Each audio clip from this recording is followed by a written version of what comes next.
Hello, and welcome to the Savvy Money Show with me, your host Sean. Please note this video is for entertainment purposes only, and any information in this video is not meant as advice to buy, sell, or hold any stocks, shares, or bonds. You should not invest any money that you cannot afford to lose due to the volatility of the stock market. Now that that's over with, if you find any information in this video useful, or you just find it funny, please hit the lovely like button or the sexy subscribe button. And if you want to hit the bell notification, although I know that can be annoying, so if there are any videos you want me to do in the future, please write in the comments below, or if you want to discuss anything in today's video. I have had a few comments regarding the share price of tanker stocks. They go up, they go down. Now, I'm sure you've seen Nordic American Tankers has, since my last video, went from $9.40, dropped all the way down to $6.27. Well, it dropped down to $6 and rallied around at $6.27. I believe in my last video, when it was at $8.40, it had an intrinsic value of $6. Well, it was around $6, $6.20. And that is where it's sitting now. That is why we're advised to go into DHT or Frontline, who had an intrinsic value of $10 to $10.20 before all this oil crisis got involved. So you would be covered even if it went away just like that. Now,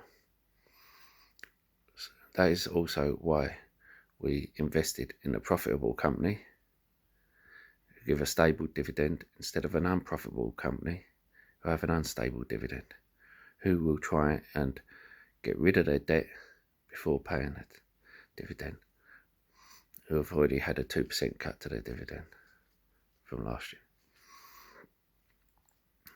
Now, the other thing is they will have their first quarter earnings coming up, and I've been asked how do I think that will go. I think it will go okay, but I don't expect profits from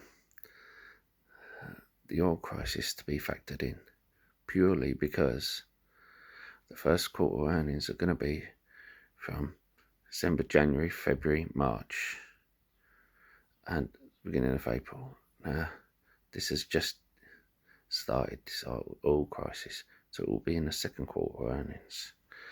Don't know how investors are going to rally to that.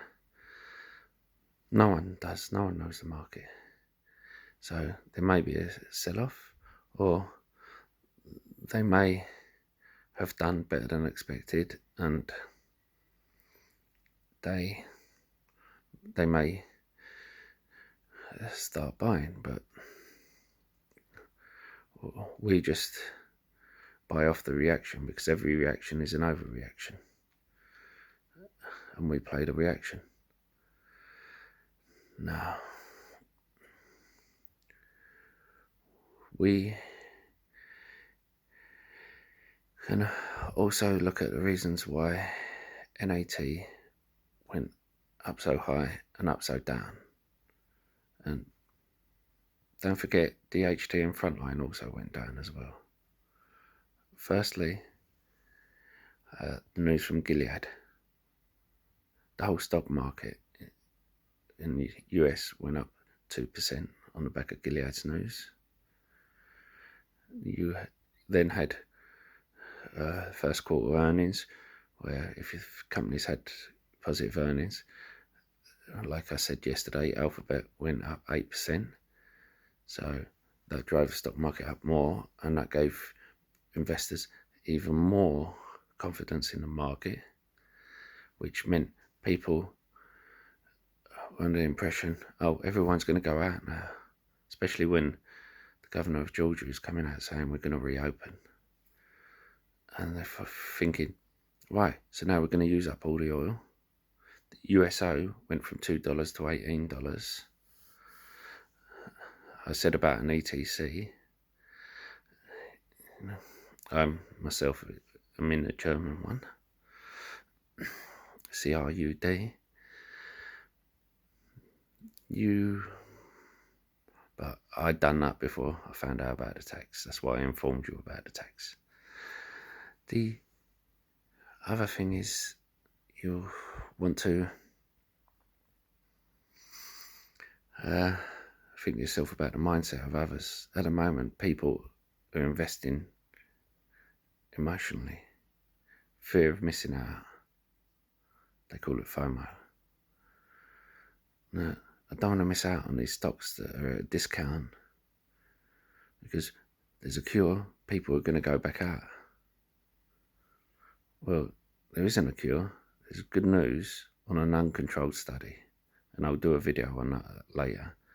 But on this, what happens if the cure doesn't work, or if the cure takes a year to produce? We're back in the same situation. All tanker stocks go back up. What happens if things stay the same? If we're in DHT or Frontline instead of NAT, we're still in a stable company below the intrinsic value that gives a stable dividend, and having a year where I'm making a year's profits in 6 months only. This year, they can pretty much charge what they want. Now, I've said before, you always prepare to hold your stocks for a long time. But if you get the opportunity, you always have a game plan with your stocks and shares. If you have a set price, if you have an opportunity in the short term to reach that price, you sell and then move on to another stock. You don't start getting greedy, and because otherwise other people will sell, the price will drop. And there's the other thing that has affected it, why people have been so net positive over DHT and Fro, because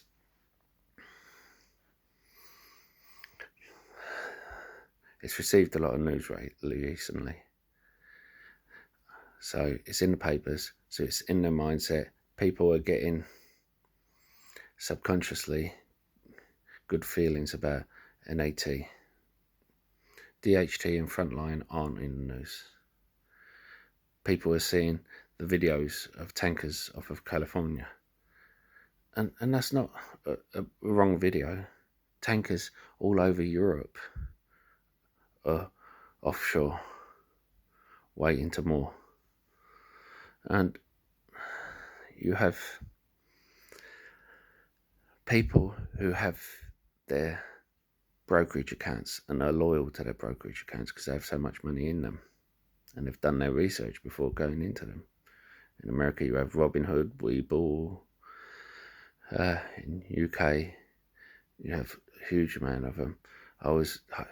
Best one I was with was Barclays, and they were charging $7.95 to $12.95 a trade, until they decided to charge me a platform fee as well.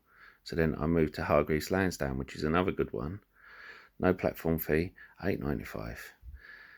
Then I discovered free trade, and I thought, well, I can have an ISA for £3 a month and not pay any trading fees. So if I'm paying $8.95 a trade to buy and to sell, £3 is cheaper than that. Then I discovered if I'm not reaching my ISA allowance, I could have free trade for free. I did that. I found a referral link from someone. I got a free share upon joining, and there's a link downstairs in the description where you can get a free share, and then I did the same with Trading 212. Now, when all this with coronavirus started, I went into the oil stocks that were low: Gazprom, ExxonMobil, Royal Dutch Shell, BP. Then when, as stated in the first video, when this with oil going negative, that didn't affect the oil stocks because they were prepared for it. So when the oil stocks went up, I sold them at a profit. I put my money into an ETC and into NAT because I couldn't find the other tanker stocks on the free platforms. So I thought, oh well, I'll go into NAT at 580. I had to do a lot of research to find an app that would allow me to buy the other tanker stocks, and the link to it is in the description below, where you will get a free share if you sign up and deposit money. You can't just sign up, you have to deposit money. And the downside is it will take a few days for your money to be deposited, so make sure you do it in advance, and you will have your money show up in dollars because it's in American. It's an Australian site which deals purely with American shares, but it deals with it, for a free app, it deals with more American shares than any other app outside of America. It is FCA regulated. All of the apps that I recommend FCA regulated. I won't recommend an app that isn't FCA regulated or that I don't use, purely because I don't want to risk my money. I don't want you to risk your money, and it's not good for me if this app suddenly goes bankrupt and you lose all your money, or me. So then NAT went up, as we all know. I sold them. I put them into DHT and Frontline. Now, but a lot of people didn't bother doing that research, or haven't watched my video like you guys have and found out that there's another free app where just on a simple sign up, no fee basis, you can invest in these tanker stocks. But you guys can take advantage. Now, I just saw a video this morning of a guy who put 30,000 into NAT and has lost, sorry, not 30,000, 10,000, and he lost 3,000 within a day. And he's got mega money anyway, so don't feel sad for him. But he's going, oh no, what's happened? It's gone down 28%. And I'm thinking, of course it has. It was overpriced.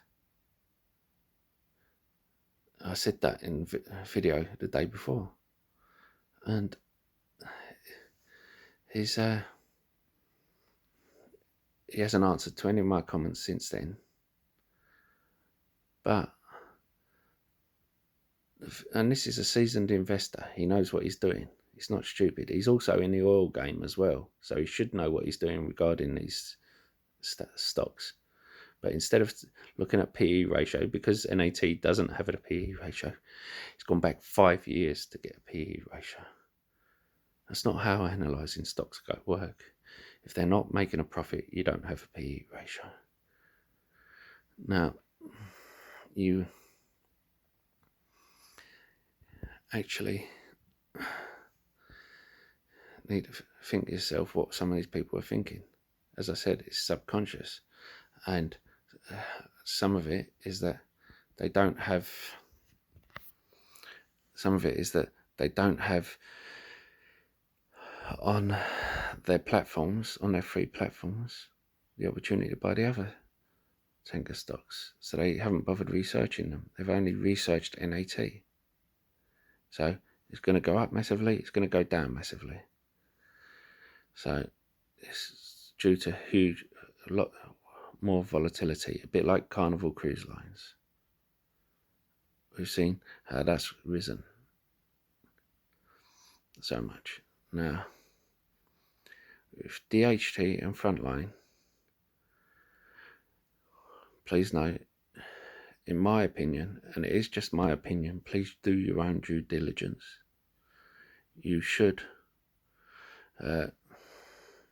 always do your own due diligence before investing. It is still a good stock. DHT is better value now than Frontline, purely because they're both around the $10 mark intrinsic value. Frontline is at $9.63 and DHT is at $7, just under $8. So they're both huge. Frontline is a bit bigger than DHT, granted, but DHT has those huge tankers. I would just, if you have the money, diversify and go for both of them. Which is what I've done.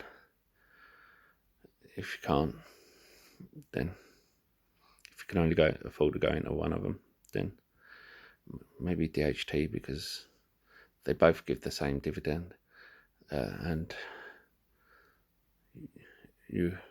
they're a better value.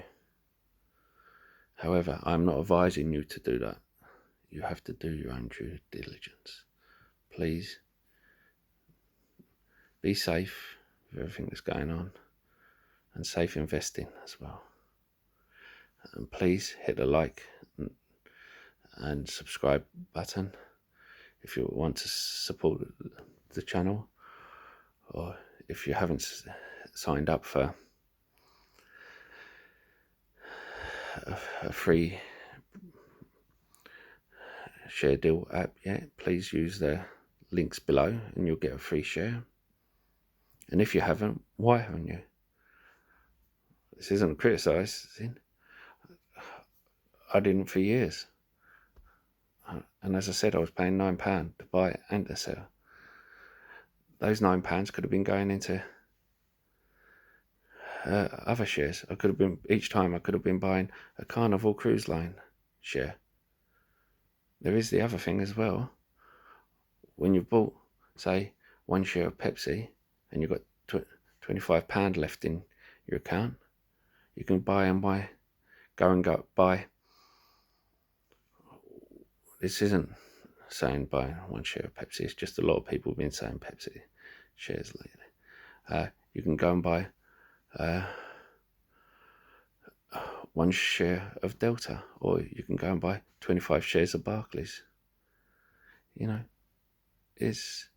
Whereas with a paid for app, brokerage account where you have to pay per trade, you don't want to put less than £200-300 in, because the amount you're paying to deal has to be offset by the amount you're dealing with. Anyway, remember, they've come out with positive news, Gilead, but that could all turn around very quickly. And even if it is positive, it could take up to a year to come to fruition. Look after yourself.